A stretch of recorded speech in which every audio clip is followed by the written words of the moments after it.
मित्रों, मैं राज solution with राज से सबसे पहले आप सभी को गिरि प्रदक्षिणा तथा गुरु पूर्णिमा 2026 के पावन अवसर हार्दिक शुभकामनाएं। जैसा कि मैंने आपसे वादा किया था कि मैं 2026 की गिरि प्रदक्षिणा में शामिल होकर अपना अनुभव साझा कर, तो मित्रों, मैंने अपनी यह यात्रा सफलतापूर्वक पूरी कर ली।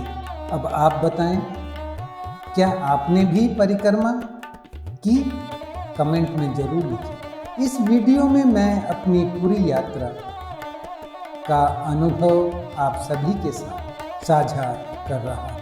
28 जुलाई को दोपहर 2 बजे हमने अपनी यात्रा पंचमुखी हनुमान जी को दंडवत प्रणाम कर शुरू की। गिरि प्रदक्षिणा के अवसर पर बसों में भक्तों की भारी भीड़ देखने को। रास्ते में कोई पैदल, कोई ऑटो से, कोई बाइक या कार से लाखों की संख्या में भक्त मंदिर की ओर बढ़े चले जा रहे हैं। करीब 2 घंटे के सफ़र के बाद हम सिंहाचलम के गौशाला बस डिपो, जो कि सिंहाचलम तलहटी से 4 किलोमीटर दूर स्थित है।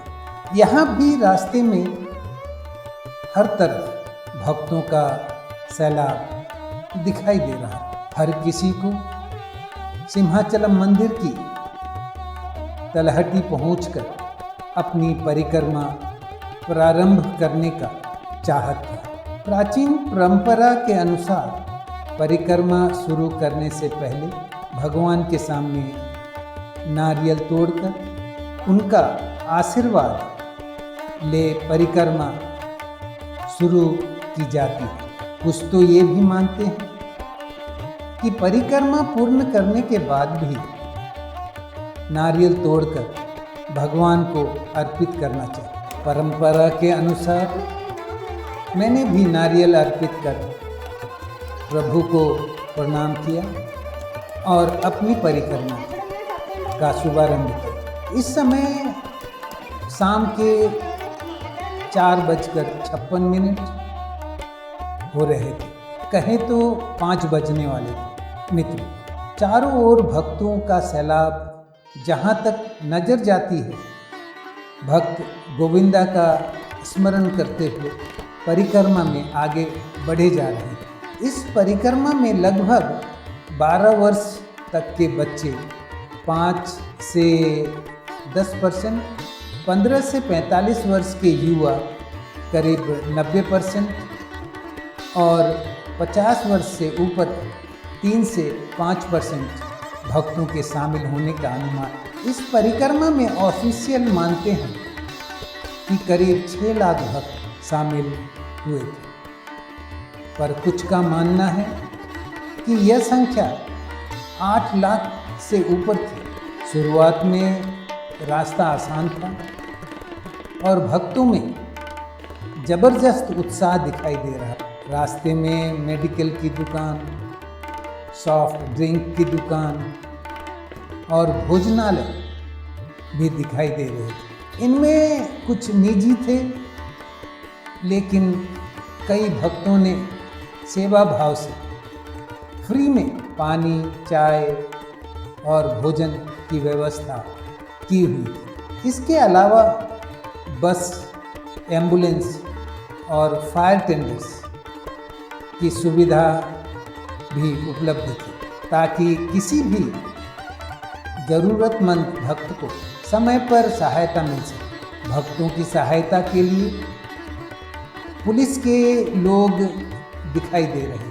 कई जगह मोजे की दुकान दिखाई दी। रास्ते में छोटे छोटे कंकड़ पत्थर होने के कारण भक्तों को चलना मुश्किल हो रहा है, जिससे वे सॉक्स का उपयोग करके आगे की रास्ता सफलतापूर्वक पूरी कर रहे हैं। 8 से 10 लोगों की टोलियाँ गोविंदा गोविंदा के जयकारों और भजन के साथ आगे बढ़ रहे। HB कॉलोनी के आते ही यह रास्ता दो भागों में बंटा। पहला हनुमंत वाका होकर जो लंबा रास्ता है लगभग 4 किलोमीटर ज़्यादा, और दूसरा छोटा रास्ता जो सीधे सीतमधारा होते हुए को चला जाता। मैंने लंबा रास्ता चुना। जब हम अप्पूगढ़ होते हुए हनुमंत वाका पहुँचे तो वहाँ का दृश्य थोड़ा कठिन था।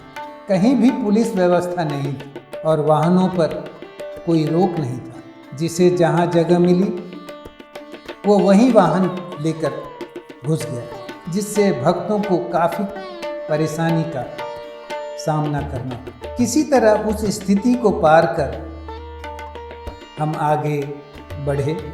हनुमंत वाका के बाद रास्ता थोड़ा कठिन लगने लगा था, क्योंकि तब तक हम लगभग 14 किलोमीटर चल चुके थे। थकान बढ़ रही थी और छोटे छोटे कंकड़ पैरों में चुभ रहे थे, जिससे हमारी गति धीमी हो गई। लेकिन उत्साह अभी भी बना हुआ था। रास्ते में जगह जगह गर्म दूध, पानी और चाय की सेवा मिल रही थी, जो उस समय बहुत ज़रूरी था।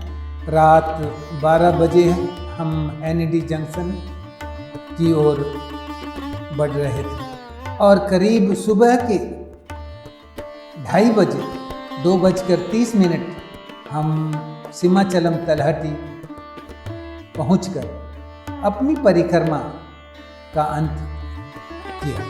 पर अब भी एक बहुत जरूरी काम बाकी था। भगवान श्री वराहलक्ष्मी नरसिम्हा स्वामी के दर्शन किए। इसलिए मैंने सिमाचलम तलहटी में आधा घंटा विश्राम करने के बाद करीब 3 बजे सुबह भैरव द्वार से सीढ़ियों की चढ़ाई शुरू की। यह चढ़ाई करीब 1000 स्टेप्स की है। शुरुआत में चढ़ाई काफ़ी कठिन लगी, लेकिन साथी भक्तों के सहयोग से यह संभव हो पाया। करीब 1 घंटे 30 मिनट की चढ़ाई के बाद सुबह 4:30 बजे हम ऊपर मंदिर तक पहुंच गए। भारी भीड़ होने के कारण भगवान के दर्शन करते करते सुबह के 10 बज गए मित्रों। इस तरह 2026 की गिरि प्रदक्षिणा सफलतापूर्वक संपन्न है। इस यात्रा में भक्तों का उत्साह अद्भुत। नंगे पांव चलने के बावजूद आस्था और ऊर्जा कम नहीं हुई।